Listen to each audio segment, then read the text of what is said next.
Good morning, dear all.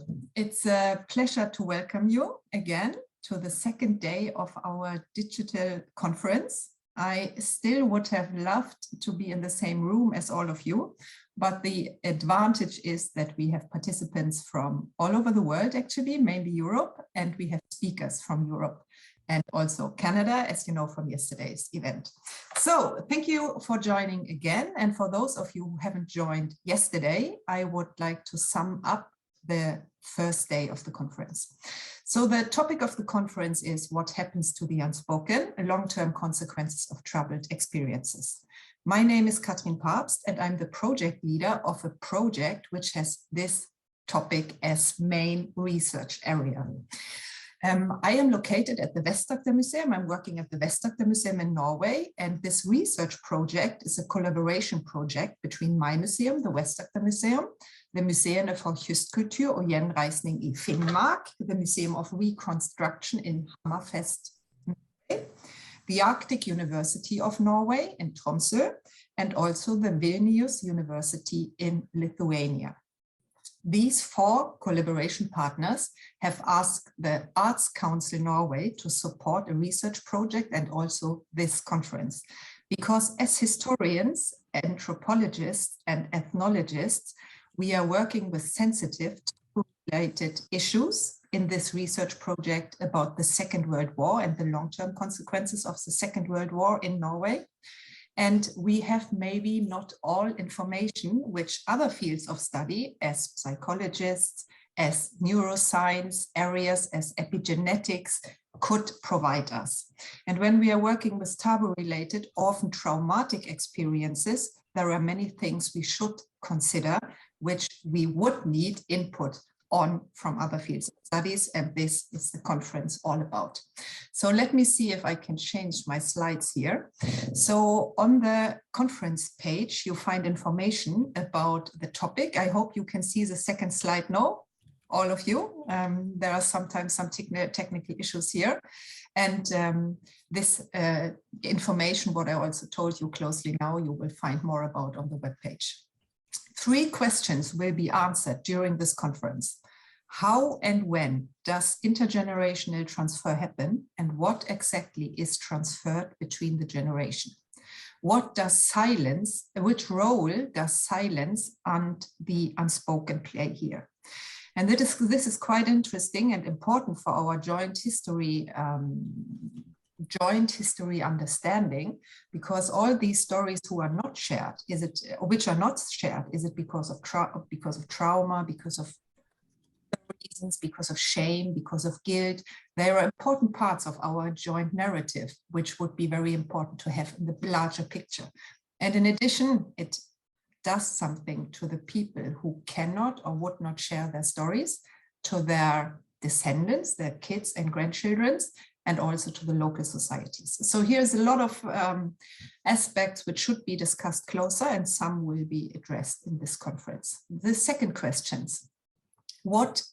is, what does this implicate for museums and researchers who work with researching, collecting and disseminating personal narratives about a troubled, unaddressed past? And last but not least, what is important to have in mind if the goal is to contribute to an increased quality of life for the informants and their descendants, as well as more sustainable, healthier societies?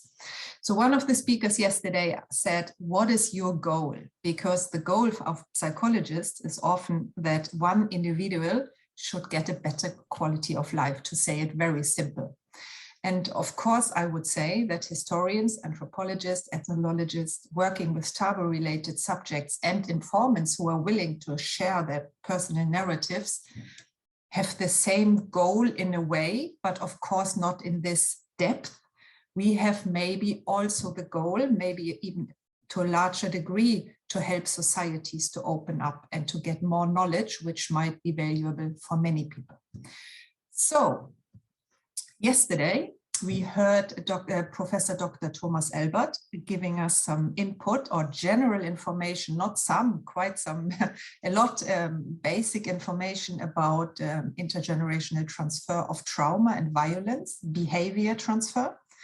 We heard Dr. Maggie Schauer talking about introducing NET, the narrative exposure therapy, and which is used by psychologists and which also our first speaker today will go deeper into. So I'm looking very much forward to that. And Maggie told us also how we in museums or in research institutions could use this approach. Last but not least, yesterday we had Dr. Tricia Logan from Canada, who told us about the genocide of the indigenous people, the boarding schools, a very hard topic to work on, I'm sure, to listen to, but ongoing topics in Canada, which is important for all to know about and talk more about. Today, we are having 3 lectures at the full hour, as you can see. We start now with Dr. Katy Robjant. At 12 o'clock, we will listen to Paulo Fonda, who is going to talk about the war, the mind at war, the mindset in war. And then we have a 10 minutes break, 12:50 until at 1 o'clock. 1 o'clock when Elisabeth Gerhardsen will take over for the last lecture. Please note that the last lecture will be in Norwegian language. For those of you who are not able to understand Norwegian, this might not be the place for you to be. And that's a shame because it's going to be a very interesting lecture. So now I am very happy to be able to introduce our very first speaker, Dr. Katy Robjant. And Katy, I know you are going to talk a little bit more, not a little bit, you're going to talk more about narrative exposure therapy and how it might be helpful also for museums and historians to heal, if I can say heal in this setting, societies, to contribute to healing, to contribute to better understanding among the different groups in local societies. So before I give the floor to you, and as you know, I'm looking very much forward to your talk, I just want to say some words about your background. You are a consultant, clinical psychologist, specialized in trauma, a spectrum disorders amongst asylum seekers, refugees, and survivors of human trafficking and torture. You have provided expert evidence extensively in British and European jurisdictions to governmental inquiries and advised various UN bodies on the psychological impact of human rights abuses, including human trafficking and immigration detention. Just there is more information about you, it's on the webpage. And when I stop here, it's just because these lines alone have already shown us that you work with the tough stuff and the human aspects which are difficult to address, and many back off and don't want to talk about it. And I think we are going to learn from you today that there is something one can do, and maybe also the possibility for us historians to somehow contribute a little bit. So the floor is yours. I'm looking very much forward to your talk. Thank you very much. And I'm really, really delighted to be here. So thank you for having me. Let me just firstly try to share my screen.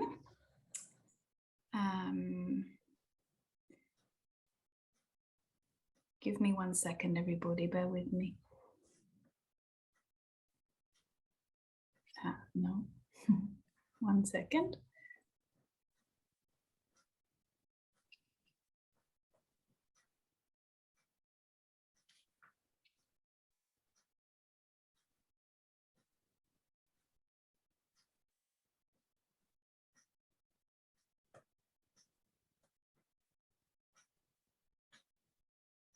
Okay, can I just check now? Do you see only the slides? Yes, thank you. Perfect, brilliant, thank you. Okay, super. Yeah, so thank you very much for that kind introduction, Catherine. I am a clinical psychologist, as you know, and I am going to talk about our new intervention, NETfacts, which builds on what you will have heard about yesterday from Professor Thomas Albert and Dr. Maggie Schauer about our intervention for individual healing of trauma, narrative exposure therapy.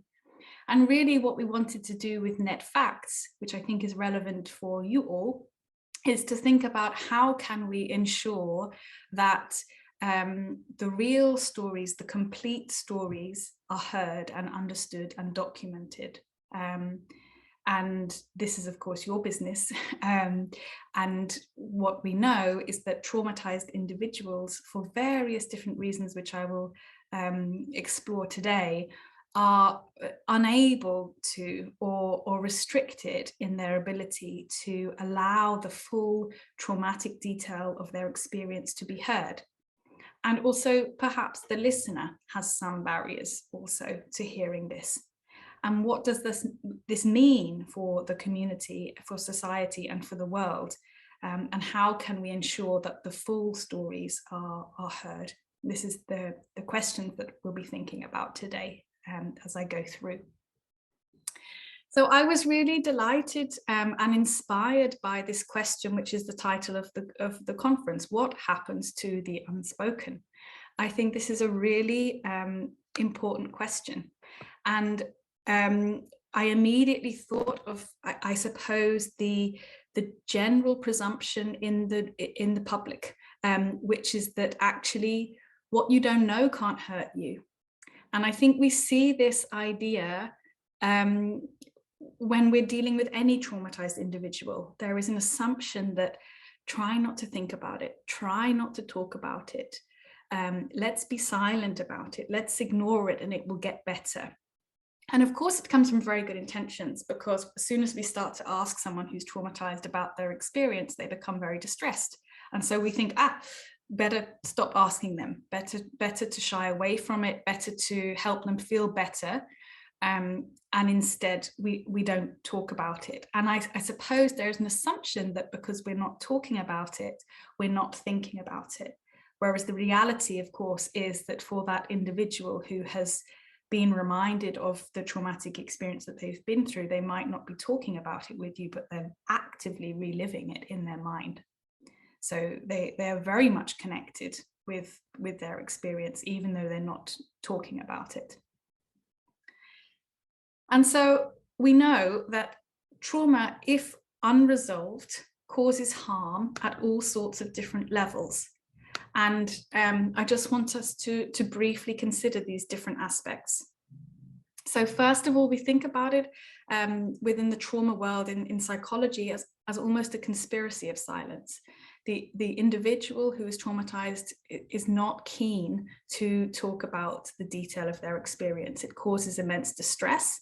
They feel unsafe. They may feel like it's happening to them again right now because of the way that trauma memories are laid down in the brain, which is a different way from how normal memories are stored.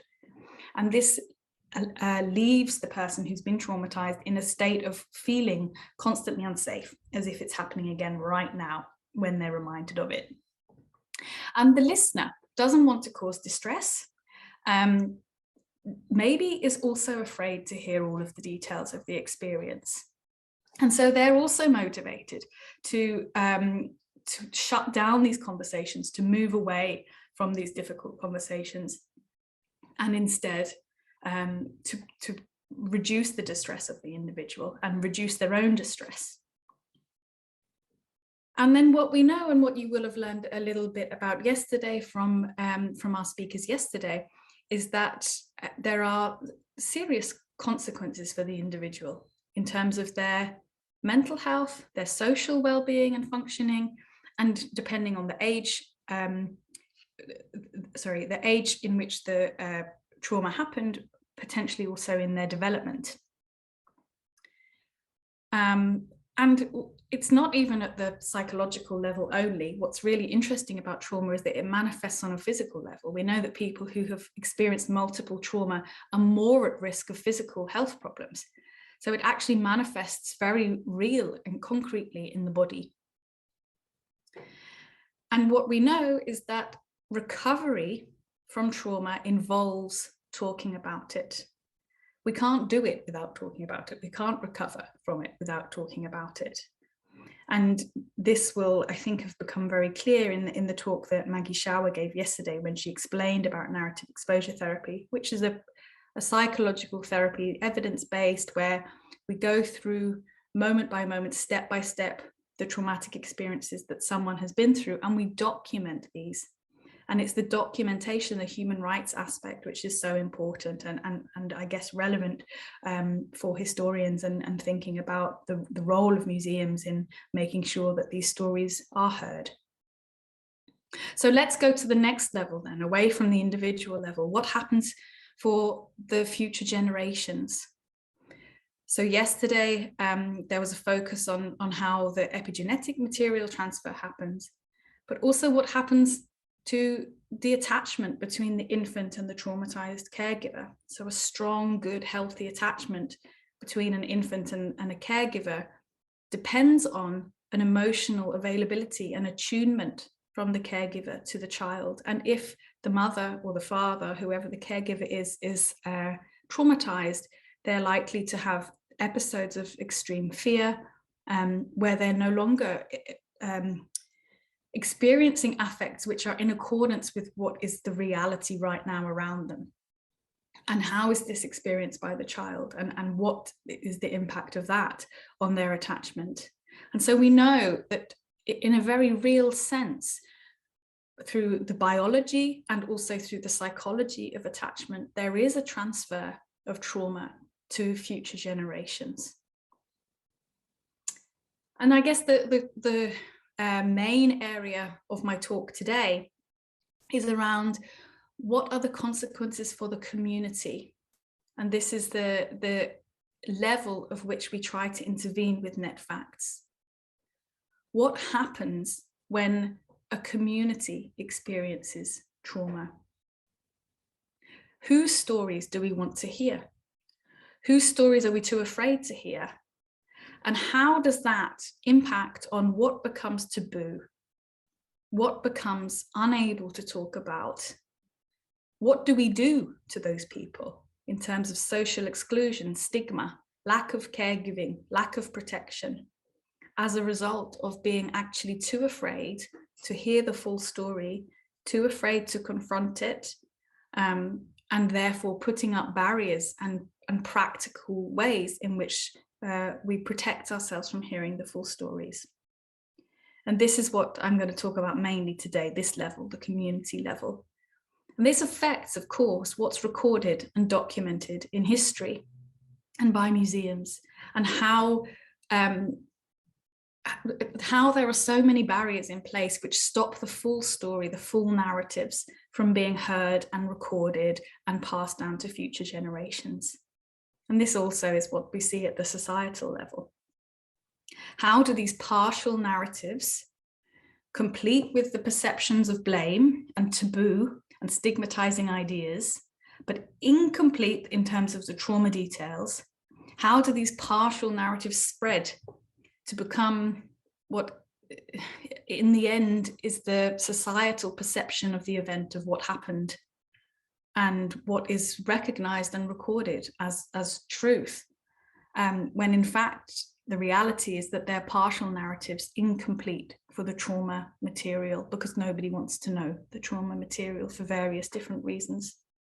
And what are the long-term consequences for this? Of course, if we actually are unable to have complete narratives, complete evidence for what has happened, if we're relying on incomplete narratives which themselves rely on social biases and preconceived ideas, then what does this mean for the long-term understanding of what these events are? And of course, this is very poignant, I suppose, in our present situation at the moment with what's happening in the world. So what does happen then when a community experiences trauma?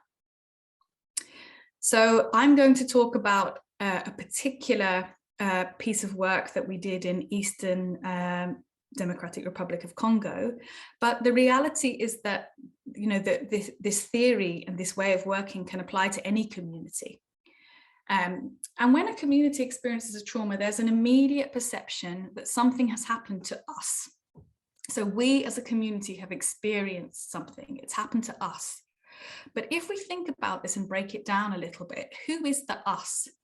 So there's an us in the collective sense, but in reality, of course, not all of the individuals within the community have experienced the same thing at all. So some may have directly experienced the trauma, some may have only witnessed it, some may have cared for the injured but not been injured themselves. Some may have opportunistically behaved antisocially during the event, and some may even have been the perpetrators or involved with the perpetrators of the event. So actually there is a huge richness to what has been experienced within the community.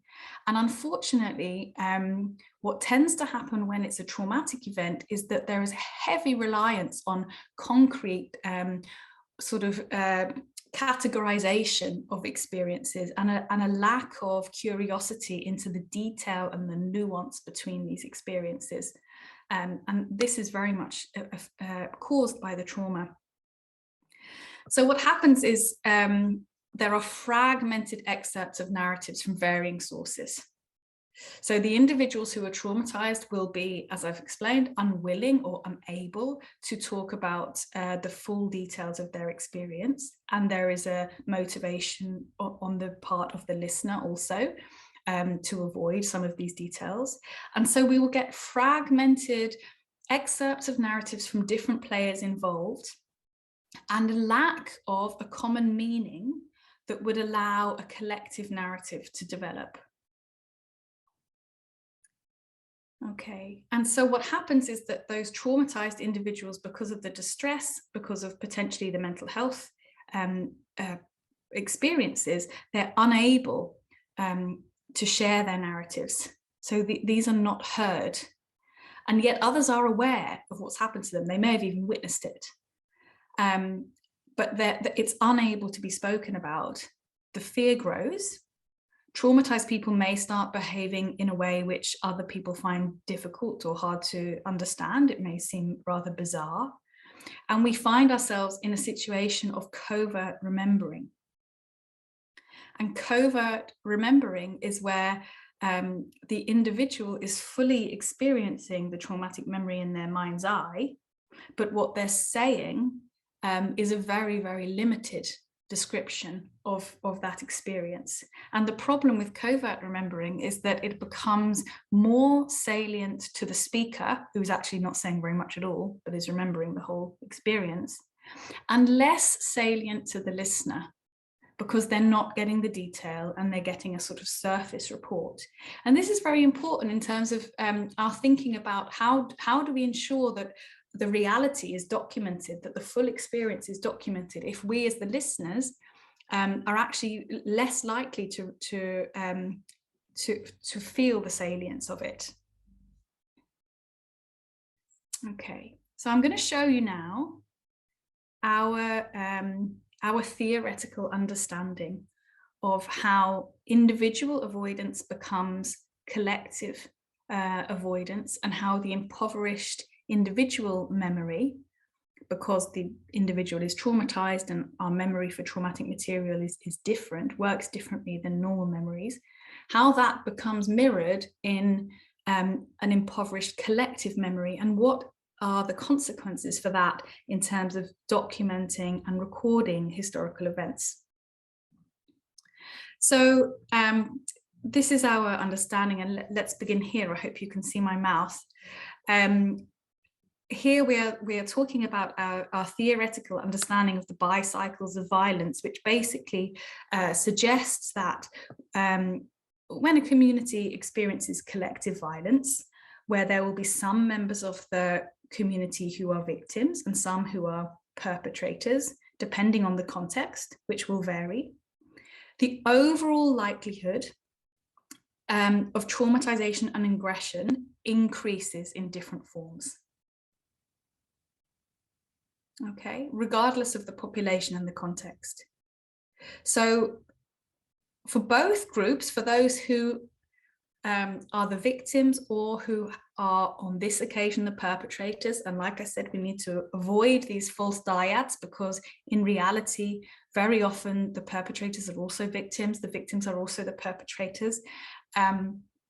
The reality is, of course, much more complex than you're either one or the other.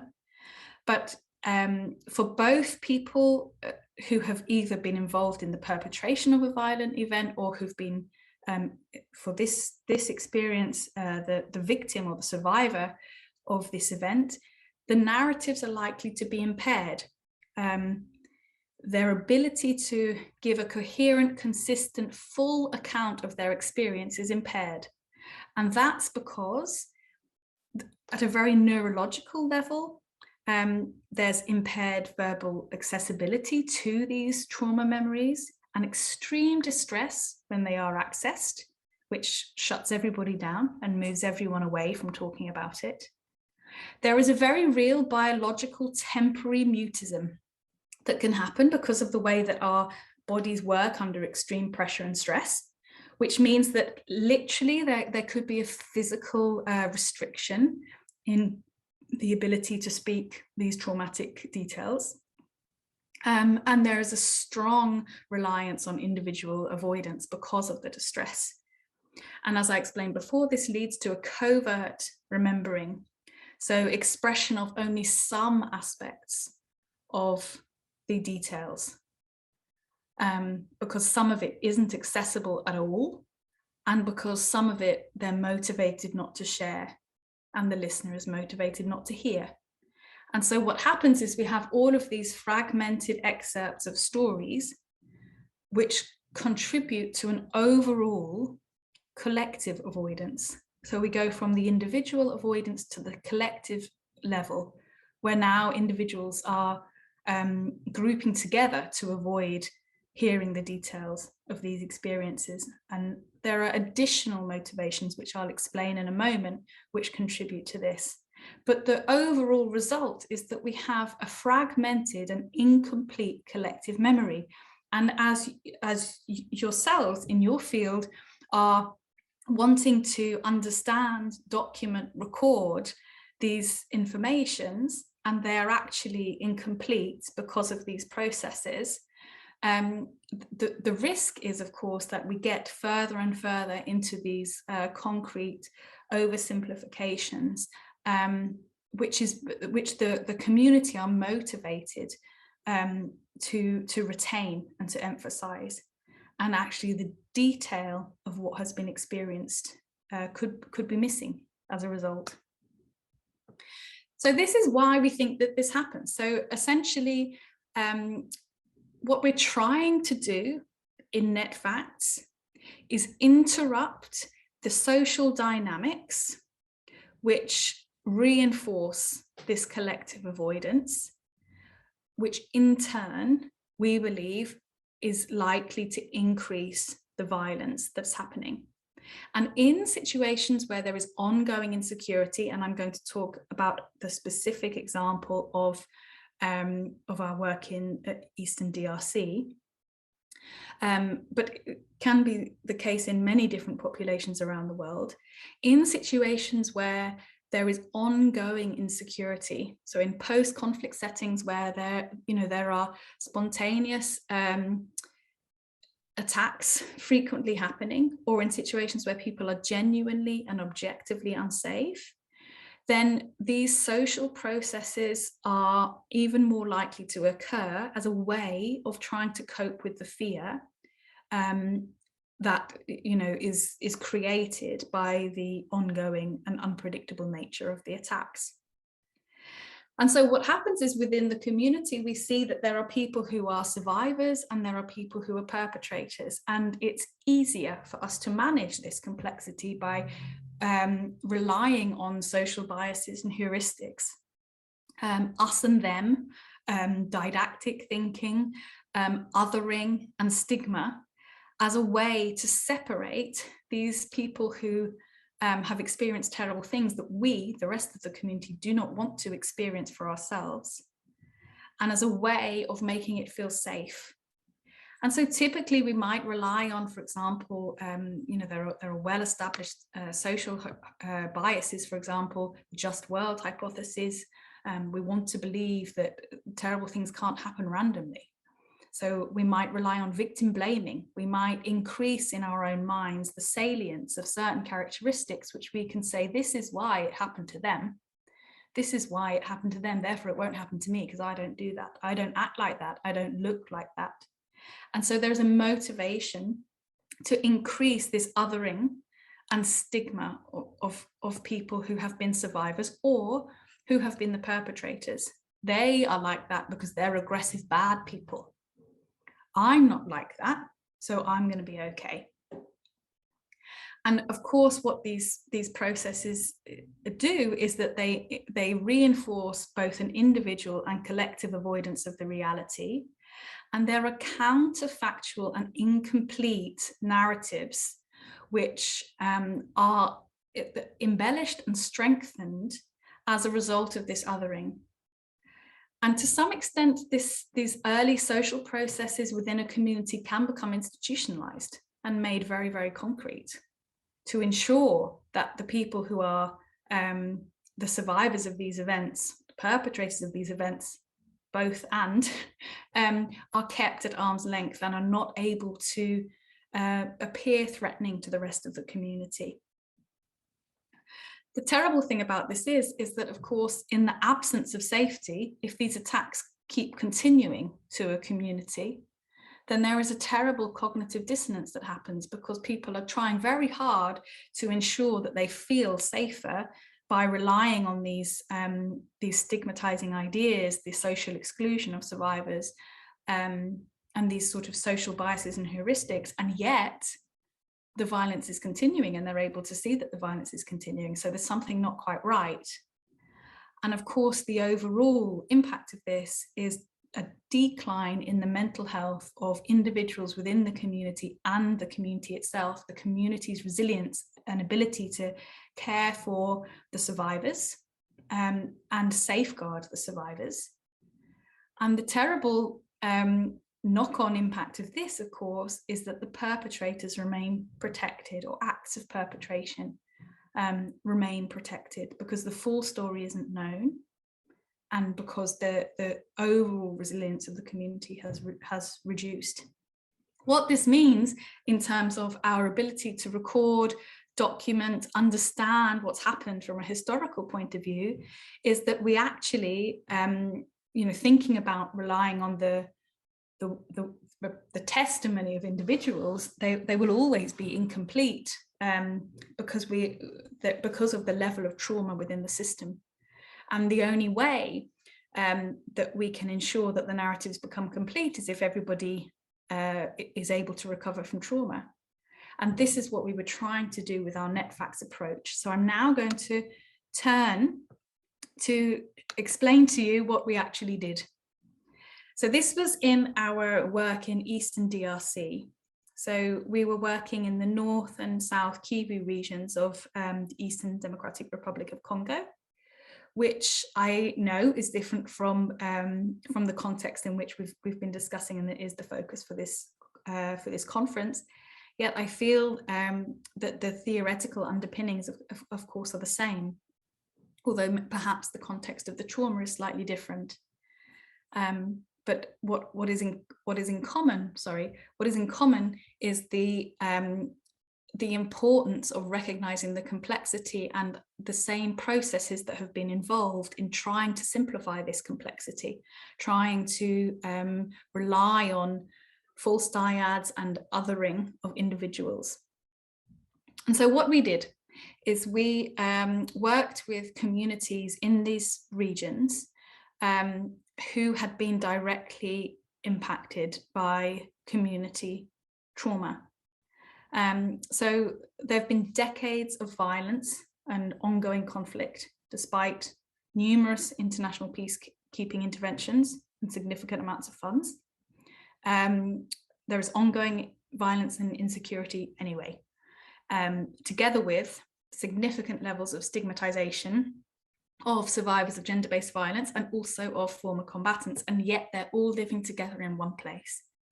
So there are people who were abducted, forced into armed groups, then returned, living together with people who have experienced rape and other forms of gender-based violence by those same armed groups.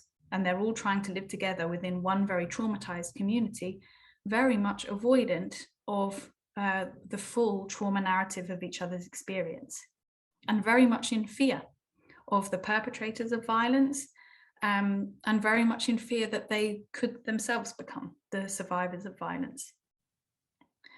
And so this was the context with which this work was based.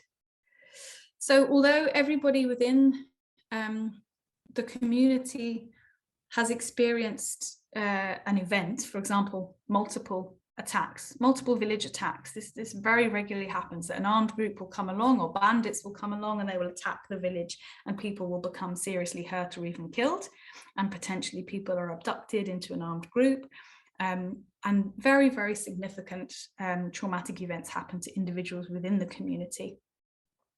However, the event that the community has experienced was the same. So the event is armed, village attack.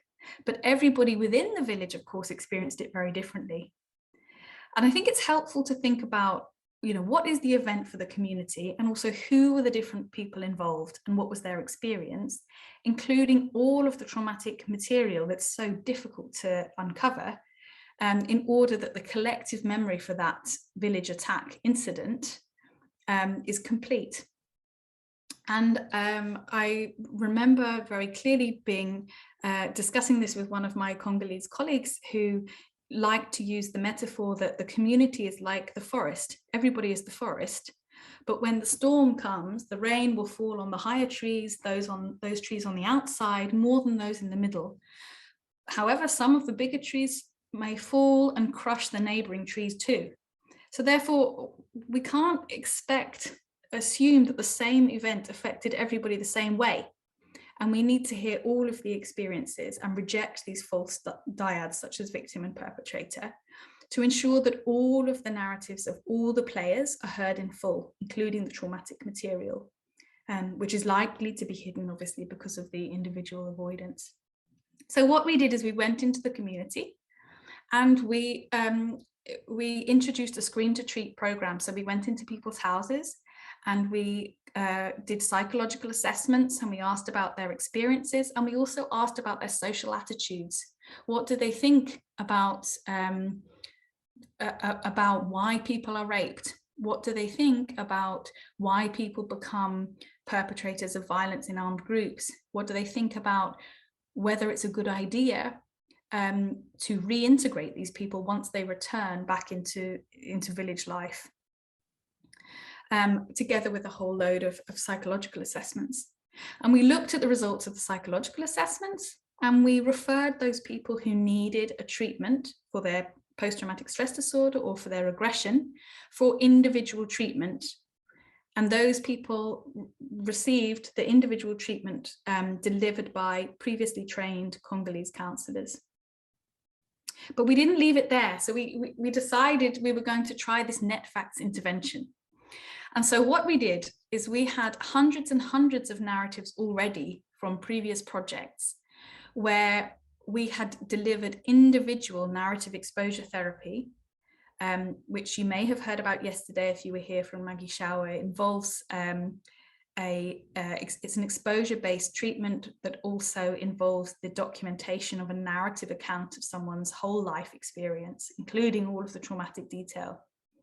So we had hundreds and hundreds of these narratives from individual therapies. And the thought was, well, what are we going to do with all of these narrations? What use is it actually if they're just in the therapy room?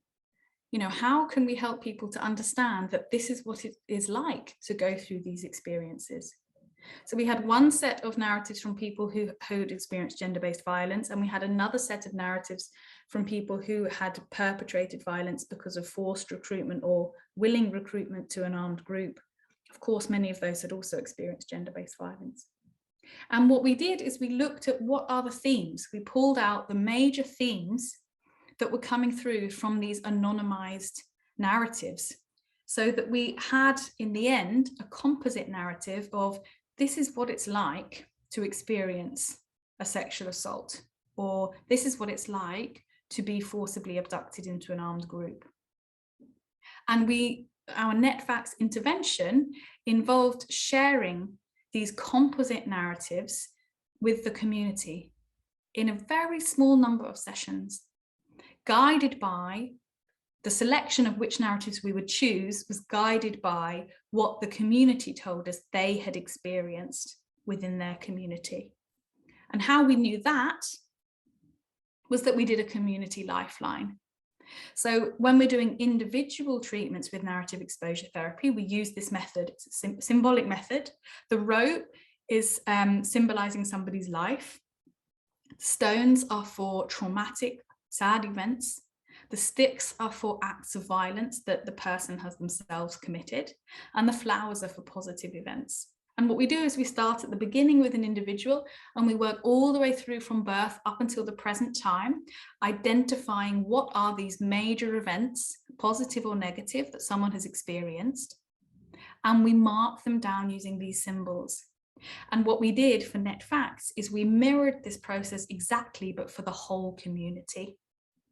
So we gathered everybody together from the community. Everybody was invited. We had hundreds of people in church halls or village halls. And we asked them as a group to help us to mark out the community lifeline. So what has this community been through? And for example, it might be things like, you know, I remember back in the 80s, there was a project and we brought our first well. And so we had easy access to drinking water for the first time in the community. So this was marked as a flower. We then had several events during the war where there were village attacks or soldiers came and took over our village and stayed with us in the village. So we would mark down stones for these events, because stones are for sad or traumatic events.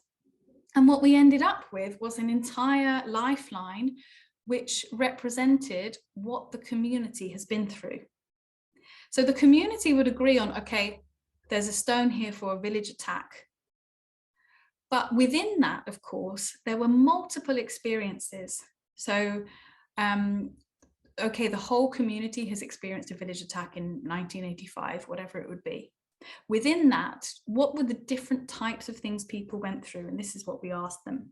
And people would say, actually, yeah, my neighbor and several other people within the village experienced gender-based violence, were sexually assaulted during this attack. Okay, I also know that many people within this experience were forcibly abducted.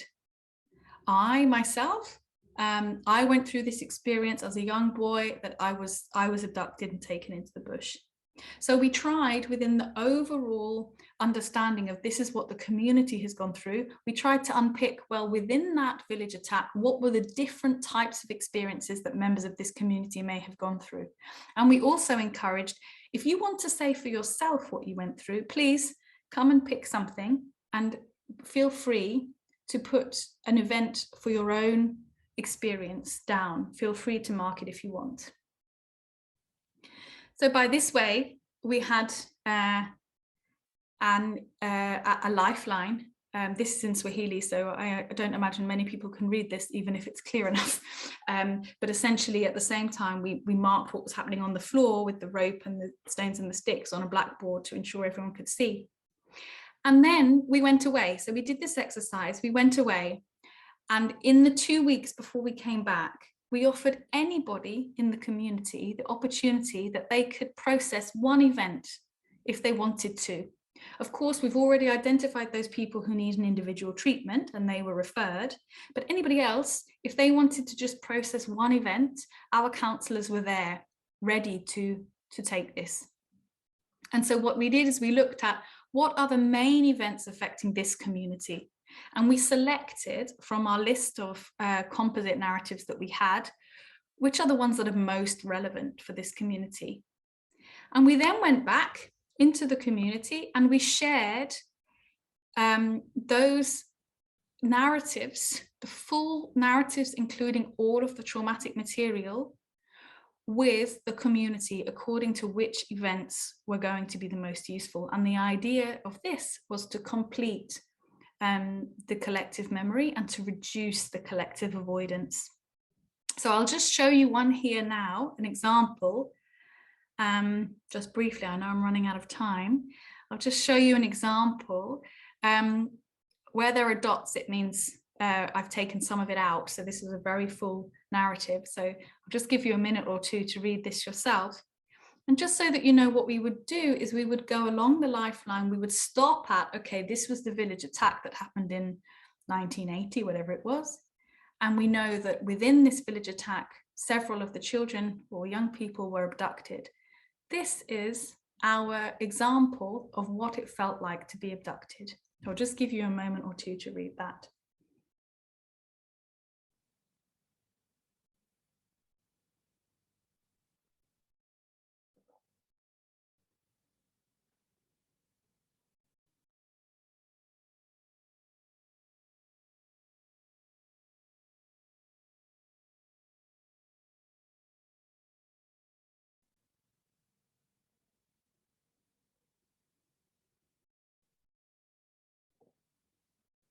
Okay, so thank you. I hope you've had the opportunity to read that now. I'll leave it up there for a second or two longer.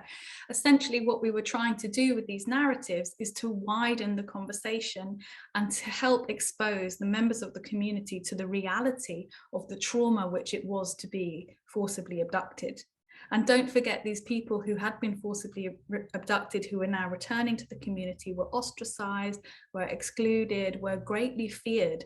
And of course, by stark contrast, when you see this narrative, you understand the fear that they had gone through in this experience.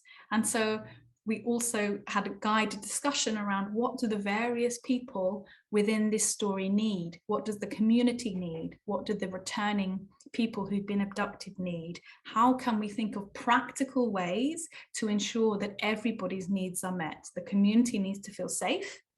The abducted, the returnee, needs to feel included. How can we meet everybody's needs together in a realistic and safe way to increase essentially the safeguarding of individuals within the community and heal the traumatized community in itself? Okay, so finally, I just want to go through very quickly what our results were. We did a randomized control trial where we compared different villages. We had 6 villages in total. And in one, we did this NETfacts intervention that I've just described. And in the other, we still did the screening, we still did the assessment, and we referred those individuals who needed the treatment for individual treatment, but they didn't have this community intervention where they all sat together. We did the lifeline and we exposed people to the true facts. And what we found was that we were able to find that NETfacts led to a change in attitude. So particularly, there was a reduction in acceptance of rape myths. So one of the scales that we used was looking at how much an individual will accept rape myths. Rape myths, for example, you know, a woman who owes money to a man should provide sex, or women who wear skimpy clothing deserve to be raped. Things like this, these myths about rape. And the question was looking at the willingness to accept these ideas. And what we found is NETfacts led to a reduction in this willingness. So there was an actual change in attitude, but more excitingly, there was also a reduction in actual violence. So not only the change in attitude, but actually the behavior which accompanies it. So we reduced, through NETfacts, violent behavior within the community. We also noticed there was an increase in willingness to support survivors of gender-based violence and reduced stigma towards former combatants in both groups. And we think this actually emphasizes the importance of offering individual treatments, especially to those who are aggressive, but also to those who are traumatized. It's not enough to just do the group intervention. We must, of course, still do the individual treatments for those who need it. Still, we found a reduction in the NETfacts group in PTSD symptoms and depression symptoms, which is exciting because, you know, potentially that means that it's worth exploring whether NETfacts as a group intervention can still result in a reduction in PTSD and depression symptoms, which is wonderful if it can, because that's a very cost-effective way of working with people who perhaps aren't at the threshold of needing an individual treatment but are still suffering. And also excitingly, we found that there was, within the NETfacts community, there was increased motivation for treatment, and we saw that in terms of actual numbers of people who were referred for treatment completing their treatment. And the problem with trauma therapy is that actually it's very common that people drop out because it's such a painful experience to go through. So all in all, in summary, what I would say is that this approach, through challenging some of the social processes which lead to incomplete narratives, collective avoidance, and incomplete collective memories, we were also able to improve mental health outcomes and also change unhelpful attitudes which were leading to not only violent behavior but also othering and stigma and social exclusion. And so I would very much recommend that these kind of approaches are used, you know, across various different disciplines, including in your fields, to ensure that not only are the complete narratives heard, but also that there are these additional benefits alongside. So finally, just to show this slide, to acknowledge some of the very many people who have been involved in this project and this work, of which I'm very, very grateful. Thank you.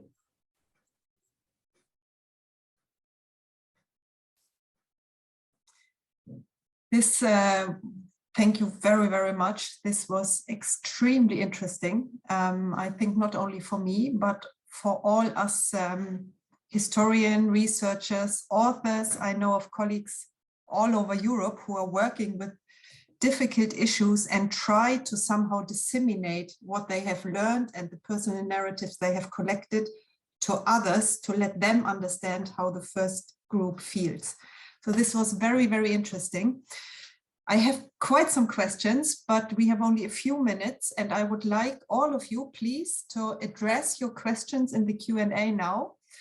And while we are waiting, I have just a question to you, if I'm right, what I'm going to say now, because as I said, in the museum field, in the research field, when working with personal narratives, we try already to make voices heard, to recognize people by collecting their stories and displaying them to others. What we not do, have never done, are taking this individual treatment part in the perspective, which you mentioned. You said the community work is very important, but never forget the individual perspective here, because when we work with difficult narrative, trauma might be involved, is often involved. And we take in the, let's talk about me, when we work in this Norwegian project, we take a little bit, we talk about the Second World War, we don't take the whole life. We learned already yesterday that we always have to check how deep the trauma is actually. But we might be even, we have to be even better to not to transfer, but to ask our informants to take contact or contact psychologists if we realize how serious the situation still is. Taking that into consideration, I hear you say that the findings are very clear that the communities improve. There would be healing in societies. Would you say it like that? Could you say that if doing this work in the right way, it contributes to more sustainable, healed societies? Am I right there?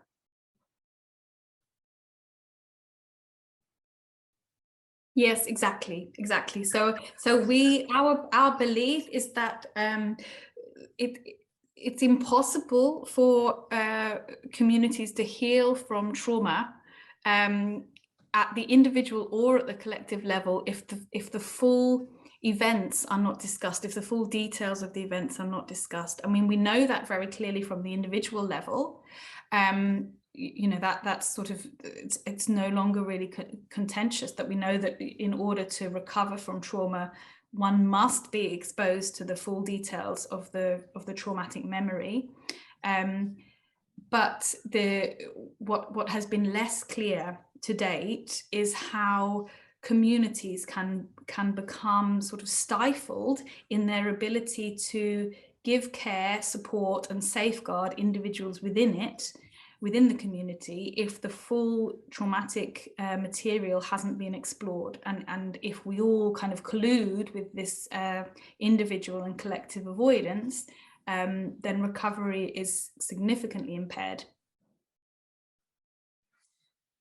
Thank you very much. Last question, we are waiting. Oh, I have a question here in the Q&A. Okay, my question has to wait. I read it to you. In Malmö, Sweden, we are thinking of starting to work with NETfacts, but we aren't sure which group we could choose to work with. Your example is a community. Is it possible to work with a group that is discriminated but not live together in a community?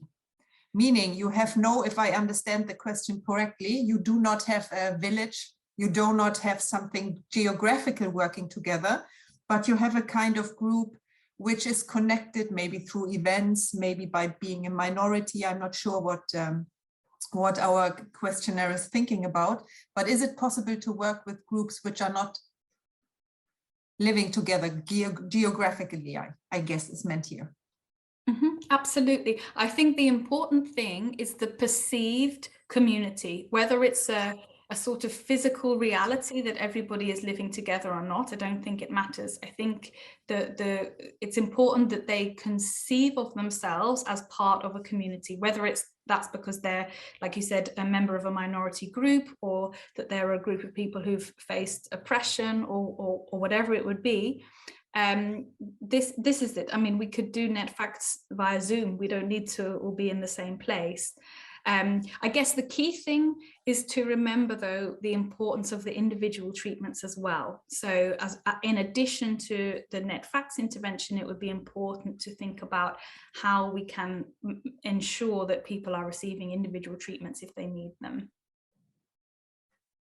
Thank you very much. We have a very last question here. Maybe you can see it also, all of you in the chat, but I will read it here. As a museum professional, this is from Ingeborg Jurt.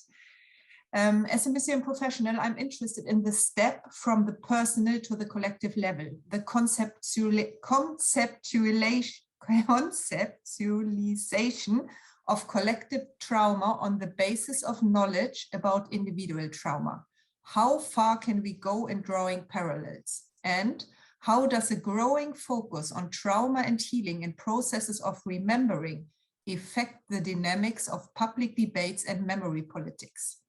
Could there be a danger that it leads to another kind of silencing, the sidelining of certain voices and stories in the public political discussion, because there are seen as signs of trauma to be dealt with through therapeutical treatments?